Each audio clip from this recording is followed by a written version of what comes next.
Hey there. It's kind of crazy when you think about it, right? We have all the world's knowledge literally sitting in our pockets. We've all seen those articles. Maybe you've even read the books on how to exercise more, or read more, or finally chase that big dream. And yet for so many of us, it just doesn't happen. So today we're going to dig into this really frustrating paradox. Why is it that we seem to know so much but end up doing so little? You know, this quote from the film The Continent just hits so hard, doesn't it? I mean, it perfectly captures that feeling so many of us have, that feeling of being stuck.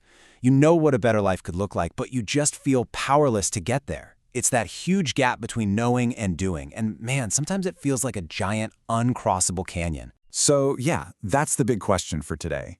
Is this really just a matter of willpower, just try harder? Or is there something deeper going on here? Something about the very world we live in that's making it so incredibly hard to act? Let's dive in and try to piece this puzzle together. Okay, so to really get to the bottom of this, we've got to talk about one core concept, and that word is agency. Just think about your life like it's a ship. Someone with high agency, they feel like the captain. They're at the wheel, setting the course, navigating the storms. But a person with low agency, well, they feel more like the passenger, just getting tossed around by the waves with absolutely no control over where the ship is headed. And that feeling of being a passenger in your own life, that's what we can call an agency crisis. And what's so fascinating is that this isn't a new problem. For centuries, brilliant minds have been wrestling with this. And they basically came up with two totally different answers. On one side, you've got thinkers like Wang Ming. He'd say the problem is internal. If you aren't acting, it's because you don't truly know it in your heart yet. The fix? Look inward. But then, on the complete opposite side, you have someone like Hannah Arendt. She'd say, no, the problem is external. It's not you, it's the entire structure of modern society. So which is it? Is the problem inside of us, or is it out there in the world? So let's dig into Hannah Arendt's idea first, because, wow, it is a really powerful diagnosis of our modern world.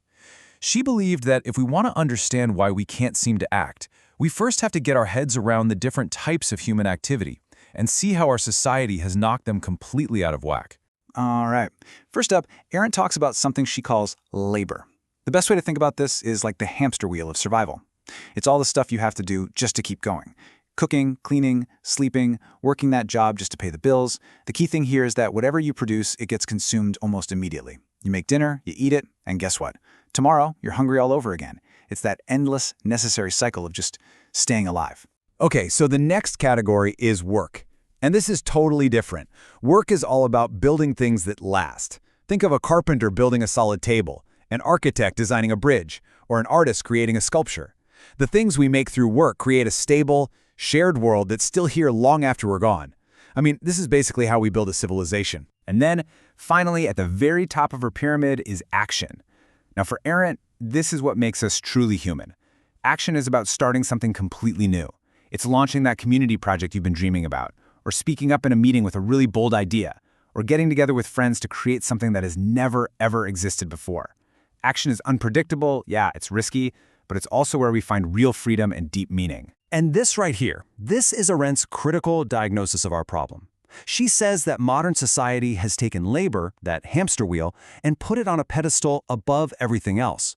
We've become a society of laborers, where pretty much everything, from our jobs to our education, even our hobbies, gets judged by the logic of that wheel.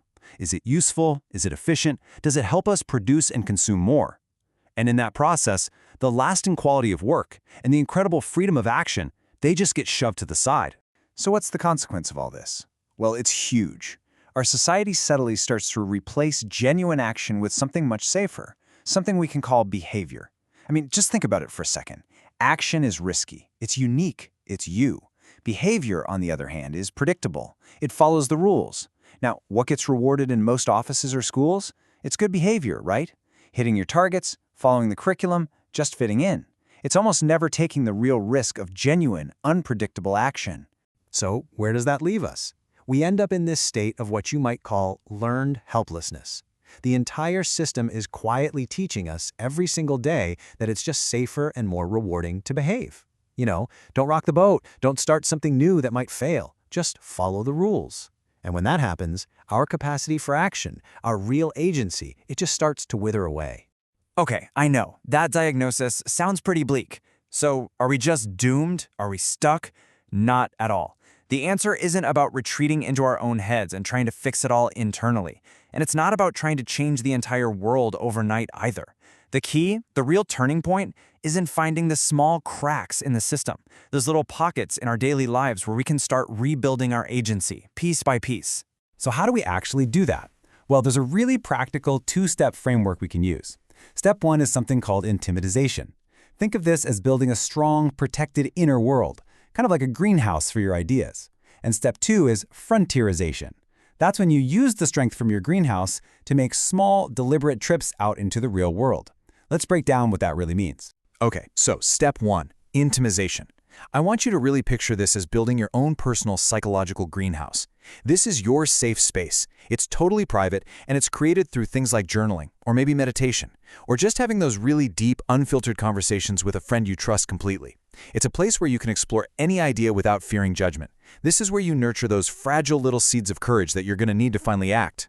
So once you've built up a little bit of strength and confidence inside that greenhouse, you're ready for step 2, frontierization. This is all about making small, super low-stakes expeditions out into the world. And the key here, this is really important, is to start actions where the process is the whole point, not some big shiny outcome. Maybe you start a tiny book club with just 2 other people. Or you learn a skill like pottery, not because it's useful, but just for the joy of it.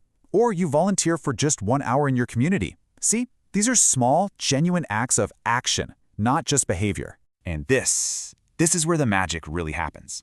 Because these 2 steps, they create this incredible, powerful feedback loop. Your small trips out to the frontier start to build real-world confidence. That success then feeds back and makes your inner greenhouse even stronger and more resilient. And that, in turn, gives you the courage to take on slightly bigger, more ambitious actions. It's like a flywheel of agency. It starts slow, but it starts to spin faster and faster. So what does this look like when you take it to the absolute extreme? Let's look at one of the greatest stories of high agency in all of history, the Wright brothers. And trust me, this isn't just a story about inventing an airplane. It's a masterclass in how you act when literally the entire world is telling you that you are wrong. I mean, we really have to absorb the context here. Back then, the whole idea of human flight was a total joke. It was something that only crackpots pursued. The social consensus was absolute. A headline in the New York Times flatly declared it would take science at least 1 million years to figure out. So the problem they faced wasn't just technical, it was this massive, towering wall of social proof screaming at them, don't even bother trying. But this is the crucial high-agency pivot. Instead of just accepting what society said was true, Wilbur Wright checked it against a much more fundamental reality. He asked a totally different question. Do the laws of physics say that human flight is impossible? And the answer, of course, was no. Birds fly, so therefore flying wasn't an impossible problem, it was just an unsolved one. And that one little mental shift, that changes everything. And that insight immediately, and I mean immediately, translated into action. They didn't have the right windy conditions in Ohio? Fine. They contacted the Weather Bureau and used data to find the best spot in the entire country. They didn't know how to control the plane? Okay. They spent hours watching birds warp their wings in flight and then invented a whole new control system based on that. The engines that were available were way too heavy. No problem. They designed and built their own from scratch. You see what they did? They took an impossible dream and broke it down into a series of solvable, practical problems. There's this quote that captures the high-agency mindset perfectly.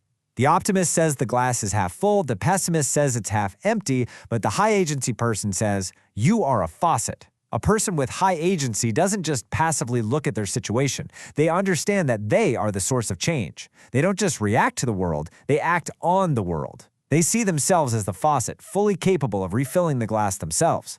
So we'll leave you with this one final thought. A really simple tool you can use, sometimes called the story raiser. The next time you're stuck and you're choosing between a safe, predictable behavior and a riskier, more authentic action, just ask yourself this one question. Which path makes for a better story? Because in the end, rebuilding your agency isn't just about getting more stuff done. It's about becoming the author of your life story, instead of just being a character in it.